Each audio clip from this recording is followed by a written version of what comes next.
Circumstances कोर्टाने समजून घेतलेले आहे. कोर्टाने अतिशय डिटेल ऑर्डर केलेली आहे. आज एक आपल्याला लक्षात घेणं आवश्यक आहे की जेव्हा मृत्यूदंड द्यायचा असतो तेव्हा घाईगर्दीत न्याय देऊ नये असा एक आघात आहे. असे सुप्रीम कोर्टाचे न्यायनिवाडे आहेत. व आज कोर्टासमोर जेव्हा प्रॉसिक्युशनने 12 केस लॉ दिले आहेत, हे डिटेल केस लॉ आहेत, याचा अभ्यास करणे, ह्या केस लॉ बद्दल कोर्टाला जे काही म्हणणं मांडायचं असेल ते मांडण्यासाठी कोर्टाला देखील वेळ घेणं आवश्यक आहे.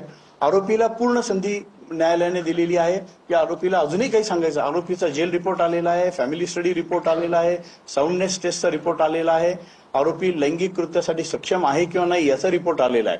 हे सगळे सर्कमस्टन्सेस कोर्टाने रेकॉर्डवर घेतलेले आहे.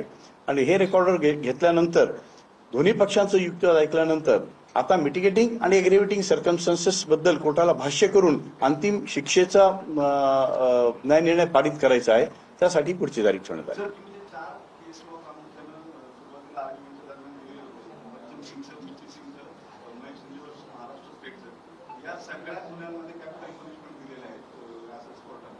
मला काय वाटतं या सगळ्या एकूण मिटिगेटिंग आणि ॲग्रिव्हेटिंग आणि या 4 केस लॉ हे लक्षात घेऊन फाशीची शिक्षा होणं कितपत शक्य आहे? ह्या केसचे ज्या फॅक्ट्स आहेत त्या फॅक्ट्स आणि हे जी आम्ही एकूण 12 जजमेंट जे साईट केलेले आहेत त्यातलं मच्छी सिंग आणि बच्चन सिंग हे लँडमार्क जजमेंट आहेत. मिळत्या जुत्या बऱ्याचशा गोष्टी आहेत की त्या केसेसमध्ये ज्या मुलीवर अत्याचार झाले तिचं वय कमी होतं, ती हेल्पलेस होती, तिच्यावर सातत्याने अत्याचार करण्यात आले, थंड डोक्याने अत्याचार करण्यात आले, विचारपूर्वक आणि आधी कॉन्स्पिरसी करून. जसं ह्या केसमध्ये आहे की हा आरोपी 25 तारखेपासून त्या गावात राहायला गेलेला आहे. ती मुलगी जिथे राहत होती त्या भागाची रेकी केलेली आहे, तिथे काम केलेलं आहे. त्यांनी हे ताडून घेतलं की ही मुलगी तिच्या आजीबरोबर राहते, फक्त आजी आणि मुलगी आहे. आणि आजी आणि मुलगी असताना त्यांनी बरोबर त्या मुलीला टार्गेट केलं. घटनेच्या दिवशी देखील ती मुलगी जिथे खेळत होती तिथे अन्य काही मुलं खेळत होते. त्या मुलांना दगड मारून शिवीगाळ करून तिथून त्यांनी हाकलून लावलं आणि नंतर या मुलीला घेऊन गेला. ह्या मुलीला जेव्हा ह्या आयसोलेटेड जागेवर नेलं त्यावेळेस देखील ते मुलं तिथे आले होते. तिथेही यांनी त्या मुलांवर दगड मारली. ही टेस्टिमनी कोर्टासमोर आलेली आहे. त्या मुलांनी रिटेलिएट करण्यासाठी त्या शेडवर पण दगड मारलेले आहेत. माझा सांगण्याचा उद्देश असा आहे की ती हेल्पलेस मुलगी होती आणि त्या हेल्पलेस मुलीवर हा अत्याचार केलेला आहे. अतिशय हा हिनियस क्राईम आहे, बार्बरिक क्राईम आहे. त्यामुळे याला फाशीची शिक्षा होणं अपेक्षित आहे आणि आम्ही कॉन्फिडंट आहोत की ही रेअरेस्ट ऑफ रेअर केस म्हणून कोर्ट कन्सिडर करेल आणि याला सर्वोच्च शिक्षा जी न्यायालय जी कायद्यात प्रिस्क्राईब केलेली आहे ती कॅपिटल पनिशमेंट त्यांना होईल याबाबत आम्ही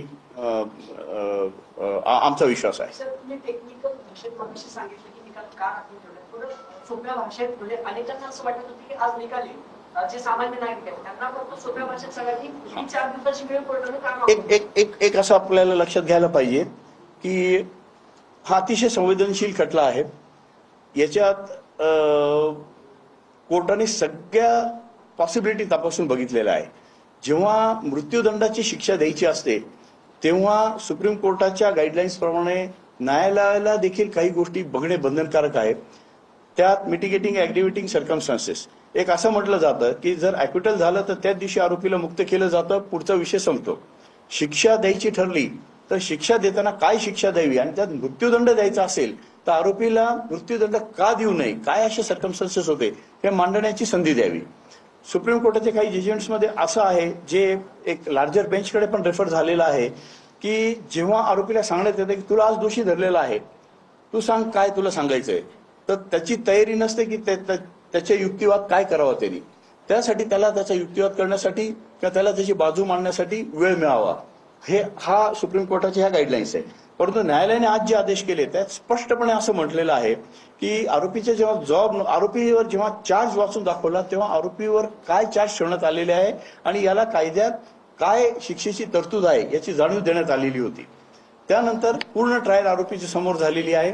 आरोपीला प्रत्येक तारखेला व्हीसीवर पूर्ण वेळ हजर ठेवण्यात आलेला आहे. साक्षी पुरावे आरोपीने पूर्ण ऐकलेले आहेत.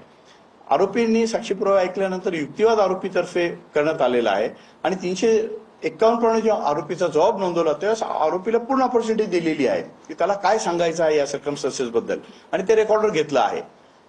आणि त्यानंतर पुढे जाऊन कोर्टाने हेही भाष्य केलेलं आहे की ज्या दिवशी आरोपीला दोषी धरलं जातं त्याच दिवशी निकाल देऊ नये असा पण प्रघात नाहीये, परंतु आरोपीला पूर्ण संधी देऊन आरोपीचं म्हणणं ऐकून हा निकाल देणं अपेक्षित आहे.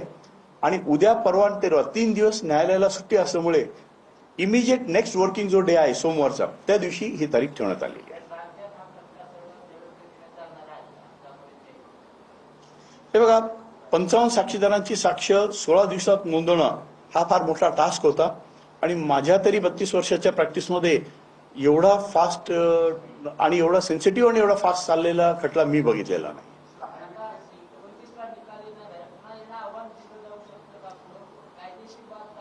कायदा